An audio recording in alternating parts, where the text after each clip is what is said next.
বিশ্ব সংবাদে আপনাকে স্বাগত। শুরুতেই জানাবো হাতে পাওয়া সর্বশেষ আন্তর্জাতিক সংবাদের শিরোনাম, পরে বিস্তারিত। শুরুতেই আন্তর্জাতিক গুরুত্বপূর্ণ সংবাদ জানিয়ে দিব। ইসরায়েল, ফিলিস্তিন, ইরান পুরোদমে যুদ্ধ চলছে। প্রথমবারের মতো পারমাণবিক মহড়া শুরু করছে রুশ বাহিনী।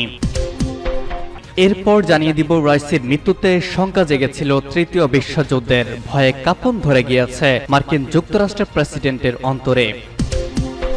এরপর জানাবো মধ্য গাজায় ইসরায়েলি সেনাদের হত্যার দাবি কুদুস ব্রিগেডের।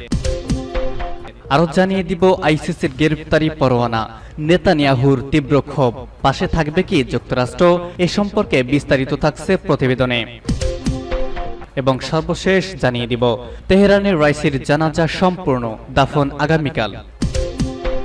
প্রথমবারের মতো পারমাণবিক মহড়া শুরু করেছে রুশ বাহিনী। রুশ বাহিনী প্রথমবারের মতো পারমাণবিক মহড়া শুরু করেছে। এই মহড়ায় রয়েছে অকৌশলগত পারমাণবিক অস্ত্র প্রস্তুত ও ব্যবহার এর ব্যবহারিক প্রশিক্ষণ। দেশটির প্রতিরক্ষা মন্ত্রণালয় এই তথ্য জানিয়েছে। প্রেসিডেন্ট ভ্লাদিমির পুতিন এ মাসের শুরুতে এই মহড়ার নির্দেশ দেন। মস্কো এগুলোকে রাশিয়ার জন্য নিরাপত্তা হুমকির সঙ্গে যুক্ত করেছে। পশ্চিমা কর্মকর্তারা পুতিনের পারমাণবিক হুমকিকে যুদ্ধাংদেহী বিবৃতি বলে অভিহিত করেছে। রাশিয়ার পররাষ্ট্র মন্ত্রণালয় ফরাসি প্রেসিডেন্ট ইমানুয়েল ম্যাক্রো ও ব্রিটিশ পররাষ্ট্রমন্ত্রী ডেভিড ক্যামেরনের মন্তব্যের উদ্ধৃতি দিয়ে বলেছে, পশ্চিমা হুমকির জবাবে ইউক্রেনের নিকটবর্তী অঞ্চলে পরমাণু সামরিক মহড়া শুরু করা হয়েছে। উল্লেখ্য, ফরাসি প্রেসিডেন্ট ম্যাক্রো ইউক্রেনের রাশিয়ার বিরুদ্ধে লড়াইয়ের জন্য ইউরোপীয় সেনা পাঠানোর সম্ভাবনার কথা বলেছিলেন। আর ব্রিটিশ পররাষ্ট্রমন্ত্রী ডেভিড ক্যামেরন বলেছিলেন, রাশিয়ার অভ্যন্তরে লক্ষ্যবস্তুতে আঘাত হানার জন্য লন্ডনের সরবরাহ করা অস্ত্র ব্যবহার করার অধিকার ইউক্রেনের রয়েছে। নিরাপত্তা বিশ্লেষকরা বলছেন, ইউক্রেনের যুদ্ধে পশ্চিমাদের আরো গভীরে প্রবেশ করা থেকে বিরত রাখতে পুতিনের একটি সতর্কতা সংকেত হিসাবে এই মহড়াটি নকশা করা হয়েছে। পশ্চিমারা কিয়েভকে অস্ত্র ও গোয়েন্দা তথ্য সরবরাহ করেছে, তবে সেনা পাঠানো থেকে বিরত রয়েছে। রুশ মন্ত্রণালয় বলেছে, রুশ ফেডারেশনের বিরুদ্ধে পশ্চিমা কর্মকর্তাদের উস্কানিমূলক বিবৃতি ও হুমকির জবাবে রুশ রাষ্ট্রের আঞ্চলিক অখণ্ডতা ও সার্বভৌমত্ব নিঃশর্তভাবে নিশ্চিত করার জন্য অকৌশলগত পারমাণবিক অস্ত্রের যুদ্ধ ব্যবহারের জন্য ইউনিট ও সরঞ্জাম যে প্রস্তুত রয়েছে তা নিশ্চিত করাই এই মহড়ার লক্ষ্য। ইউক্রেন সংলগ্ন রাশিয়ার সাউদার্ন মিলিটারি ডিস্ট্রিক্ট ক্ষেপণাস্ত্র বাহিনী এই মহড়ায় অংশ নিয়েছে। ইউক্রেনের কাছ থেকে দখল করা অঞ্চলেও মহড়া চলছে।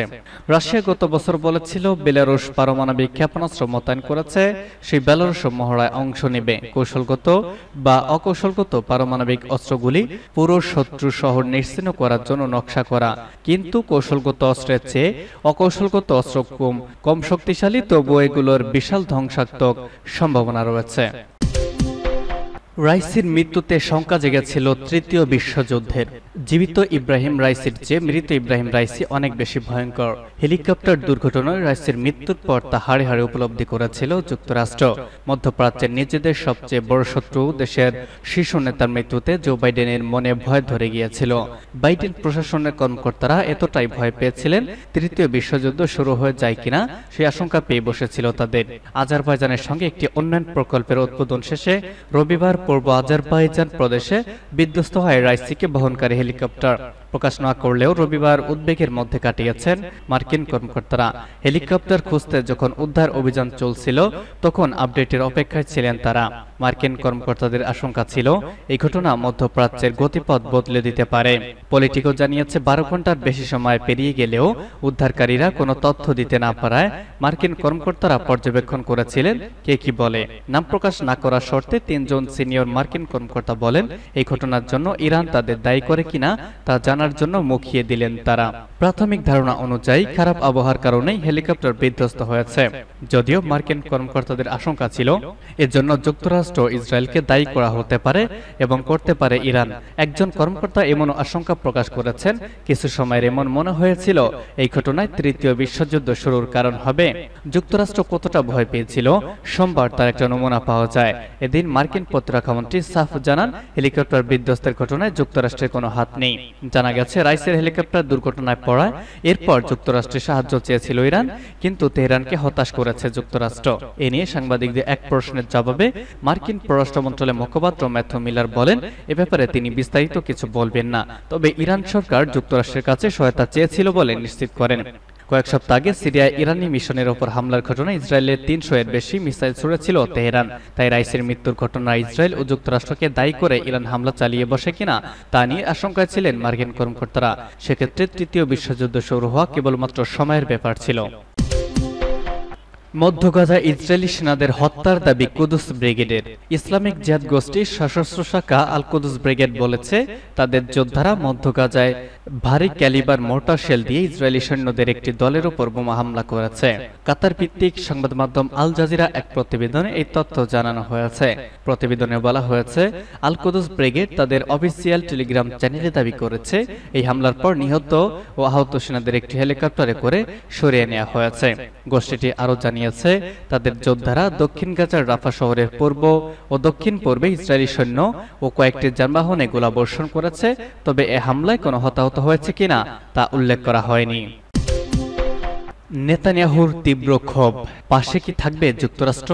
যুদ্ধাপরাধ ও মানবতা বিরোধী অপরাধের দায় ইন্টারন্যাশনাল ক্রিমিনাল কোর্ট আইসিসি থেকে গ্রেপ্তারি পরোয়ানা জারির অনুরোধের খবরে তীব্র ক্ষোভ প্রকাশ করেছেন ইসরায়েলের যুদ্ধবাজ প্রধানমন্ত্রী বেনিয়ামিন নেতানিয়াহু।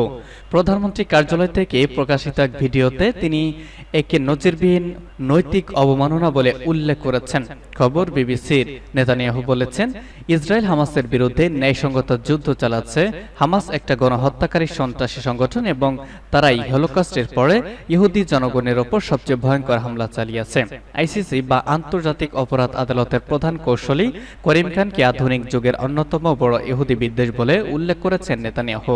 তিনি বলেছেন, করিম খান অনেকটা নাতিশ অধ্যুষিত জার্মানির বিচারকদের মতো আচরণ করছেন। আইসিসিতে ইসরায়েলের প্রধানমন্ত্রী এবং প্রতিরক্ষামন্ত্রীর বিরুদ্ধে গ্রেপ্তারি পরোয়ানা চাওয়ার সিদ্ধান্ত বিশ্বজুড়ে ছড়িয়ে পড়া ইহুদি বিদ্বেষের আগুনে নির্দয়ভাবে পেট্রোল ঢালারই সমান। ইসরায়েলের রাজনৈতিক নেতৃত্বের গলতেও একই রকম ক্ষোভের আশ্বাস পাওয়া গিয়েছে। তাদের এই ক্ষোভের কারণ আইসিসির প্রধান কৌশলী করিম খানের জারি করা বিবৃতিতে তিনি সতর্কতার সঙ্গে আইনি ভাষা বেছে নিয়েছেন। করিম খানের বক্তব্যে বলা হয়েছে যে, আন্তর্জাতিক আইন এবং সশস্ত্র সংঘাতের আইন যেন সবার উপর সমানভাবে প্রযোজ্য হয়, ওই আইনের উপর ভিত্তি করেই তিনি গ্রেপ্তারি পরোয়ানা জারির পক্ষে আদালত যুক্তি তুলে ধরেছেন। উল্লেখ্য যে, করিম খান আইসিসির প্রধান কৌশলী হওয়ার পাশাপাশি ব্রিটেনের রাজার একজন পরামর্শক হিসেবে দায়িত্ব পালন করেছেন। তিনি বলেছেন, কোন পদাতিক সৈনিক, কমান্ডার, বেসামরিক নেতা কেউ দায় থেকে অব্যাহতি পাওয়ার শর্ত নিয়ে কাজ করতে পারেন না। এই আইন বেছে বেছে প্রয়োগ করা যায় না। যদি তাই হয় তাহলে আমরা এই আইনের পতনের প্রস্তুতি তৈরি করব। এবং সর্বশেষ জানিয়ে দিব, তেহরানের রাইসির জানাজা আজ, দাফন আগামীকাল। হেলিকপ্টার বিধ্বস্ত হয়ে নিহত ইরানের প্রেসিডেন্ট ইব্রাহিম রাইসি এবং পররাষ্ট্রমন্ত্রী হোসেন আমির আবদুল্লাহিয়ান সহ নিহত অন্যান্যদের জানাজা আজ তেহরানে অনুষ্ঠিত হবে। আজ জানাজার ইমামতি করবেন দেশটির সর্বোচ্চ ধর্মীয় নেতা আয়াতুল্লাহ সাইয়েদ আলী খামিনি। খবর ইরোনা ও তাসনিমের। আজ বুধবার রাইসি এবং তার সঙ্গ নিয়ে অন্যতদের জানাজা অনুষ্ঠিত হবে তেহরান বিশ্ববিদ্যালয় চত্বরে। ওই নামাজে আলী খামেনির ইমামতি করার কথা রয়েছে। এর আগে গতকাল ইরানের উত্তর পশ্চিমাঞ্চলের শহর তাবরিজে রাইসি ও তার সফরসঙ্গীদের প্রথম জানাজা অনুষ্ঠিত হয়। তাবরিজের হাজার হাজার ইরানি চোখের জলে এই নেতাকে বিদায় জানিয়েছেন। এরপর গতকাল সন্ধ্যায় রাইসির মরদেহ কোম শহরে নিয়ে যাওয়া হয়। সেখানে ইব্রাহিম রাইসি পড়াশোনা করেছিলেন। কোমে আরেকটি জানাজা শেষে রাইসি এবং তার সঙ্গীদের মরদেহ তেহরানে আনা হয়েছে।